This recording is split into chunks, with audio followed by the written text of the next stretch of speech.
तो क्या आपने कभी सोचा है कि हमारे रोजमर्रा के आम से दिखने वाले रेलवे स्टेशन आधी रात के बाद कितने खौफनाक हो सकते हैं? आज के इस एक्सप्लेनर में हम एक ऐसी रोंगटे खड़े कर देने वाली लोकल हॉरर स्टोरी या कहें एक अर्बन लेजेंड को डिकोड करने वाले हैं, जो आपको अगली बार रात में सफर करने से पहले 2 बार सोचने पर मजबूर कर देगा। हम सिर्फ एक भूतिया पुणे मुंबई एक्सप्रेस की कहानी नहीं सुन रहे हैं, बल्कि हम ये समझेंगे कि कैसे कुछ खास परिस्थितियां एक आम इंसान को एक ऐसे डरावने सपने में फंसा देती हैं जो कभी खत्म नहीं होता। सच कहूं तो ये कहानी सिर्फ भूत प्रेत के बारे में नहीं है, बल्कि इस बारे में है कि हमारा डर असल में काम कैसे करता है। देखिए, लगभग हर अच्छी हॉरर स्टोरी की शुरुआत ना एक ऐसी ही चेतावनी से होती है जिसे बिल्कुल इग्नोर कर दिया जाता है। सोचिए, चिंचवड़ स्टेशन की वो कड़कड़ाती ठंड वाली रात है, सब कुछ सुनसान है और अचानक से एक अनजान भिखारी आकर आपसे एक बहुत ही अजीब सी बात कहता है, किसी अनजान से बात मत करना। सुनने में ये एक बहुत ही नॉर्मल सी बात लग सकती है, लेकिन असल में ये आने वाले खतरे का पहला सबसे बड़ा अलार्म है। ये चेतावनी कहानी के हीरो यानी जतिन को बचाने के लिए नहीं, बल्कि हमारे और आपके दिमाग में एक साइकोलॉजिकल टेंशन पैदा करने के लिए है। जतिन इस इशारे को बिल्कुल समझ नहीं पाता और भाई यहीं से असल में इस बुरे सपने की शुरुआत होती है। अब जरा इस बारे में सोचिए, यहीं पर तो कहानी का असली रहस्य छुपा है। एक ट्रेन जो पूरे 3 घंटे लेट है, जब वो फाइनली प्लेटफॉर्म पर आती है तो क्या वो पूरी तरह से खाली हो सकती है? मेरा मतलब है, हम सब इंडियन रेलवेज को जानते हैं, 3 घंटे की देरी का मतलब है प्लेटफॉर्म पर पैर रखने की जगह ना होना। लेकिन यहां जो ट्रेन आती है वो बिल्कुल खाली है, एकदम सन्नाटा। ये खालीपन ना कोई आम खालीपन नहीं है, यह एक बहुत बड़ा रेड फ्लैग है कि बॉस, ये ट्रेन अब हमारी आम दुनिया का हिस्सा नहीं रही। तो चलिए इस खौफनाक कहानी के पहले हिस्से में चलते हैं। चरण 1, आधी रात की चेतावनी। किसी भी अर्बन लेजेंड के काम करने के लिए ना, कहानी के हीरो को एक कमजोर सिचुएशन में होना चाहिए। इमेजिन कीजिए, दिसंबर की हाड़ कंपा देने वाली ठंड, आधी रात का वक्त और 3 घंटे लेट ट्रेन। स्टेशन के सारे लोग जा चुके हैं और जतिन प्लेटफॉर्म पर बिल्कुल अकेला खड़ा है। वो इतना थका हुआ है कि वो कोई और कैब या बस नहीं ढूंढ सकता। और फिर क्या होता है, जैसे ही ट्रेन अचानक से चलने लगती है, वो बिना कुछ सोचे समझे भागकर एकदम आखिरी डिब्बे में चढ़ जाता है। बस यही वो जल्दबाजी और अकेलापन है जो एक परफेक्ट जाल की तरह काम करता है और उसे बाकी दुनिया से पूरी तरह कट ऑफ कर देता है। अब आते हैं इसके दूसरे हिस्से पर, चरण 2, अलगाव यानी आइसोलेशन।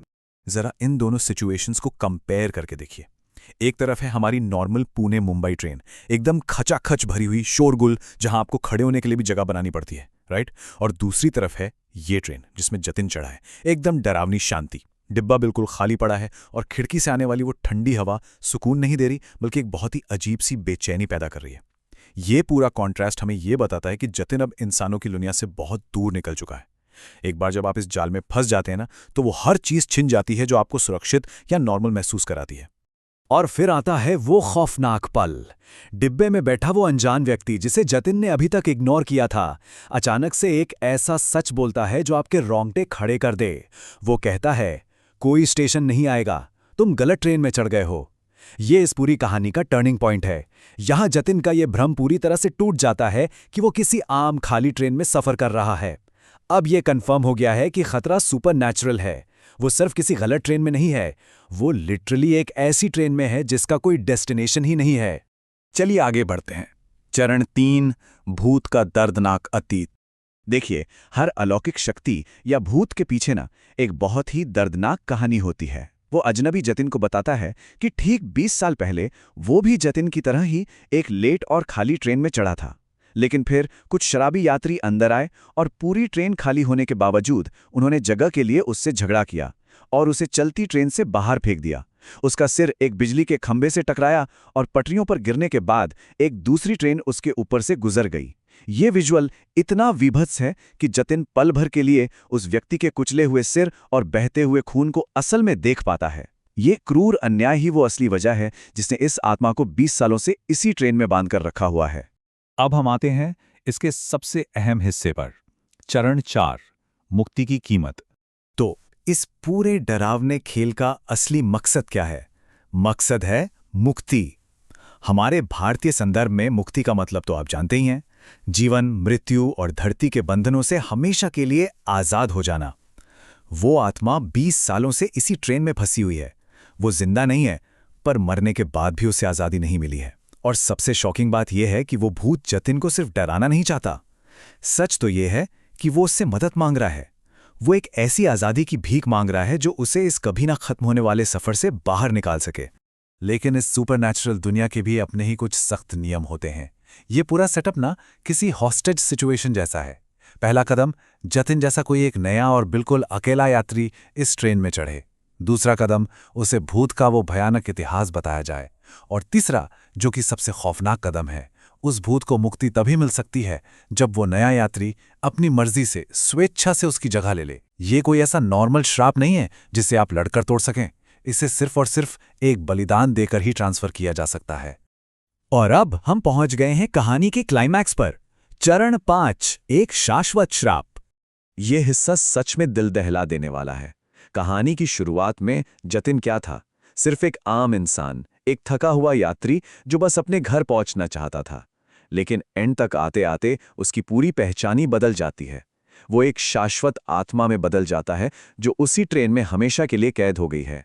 जतिन ट्रेन को रोकने की पूरी कोशिश करता है, चेन खींचता है, गिड़गिड़ाता है, लेकिन डर और हेल्पलेसनेस का वो दबाव इतना ज्यादा होता है कि उसे हार माननी ही पड़ती है।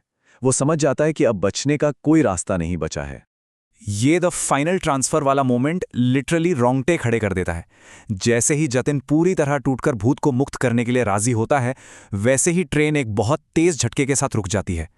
पूरे डिब्बे में एक भयानक जमा देने वाली ठंडी हवा भर जाती है और वो अनजान व्यक्ति जो 20 सालों से इस दर्द में था, वो फाइनली मुस्कुराता है और हवा में गायब हो जाता है। उसे तो उसकी मुक्ति मिल गई, लेकिन जतिन का क्या? ट्रेन के दरवाजे खुलते हैं, पर बाहर कोई स्टेशन नहीं है। बाहर सिर्फ एक घना, कभी ना खत्म होने वाला अंधेरा है, एक ऐसा शून्य जिसका कोई अंत नहीं। और जाते जाते वो आत्मा एक ऐसा सच कह जाती है जो जतिन के पूरे वजूद को ही मिटा देता है। अब तुम इस ट्रेन के नए यात्री हो। तुम्हारी मुक्ति तब आएगी जब कोई और इस ट्रेन में चढ़ेगा। सोचिए इस बात को। ये कहानी यहां खत्म नहीं हुई है, बल्कि ये तो एक एंडलेस लूप है जो बस रीस्टार्ट हुआ है।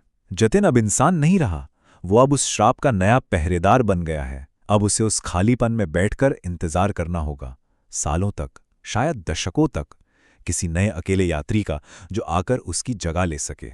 तो इस एक्सप्लेनर के आखिर में ये कहानी हमें एक बहुत ही गहरे और अनकंफर्टेबल सवाल के साथ छोड़ जाती है।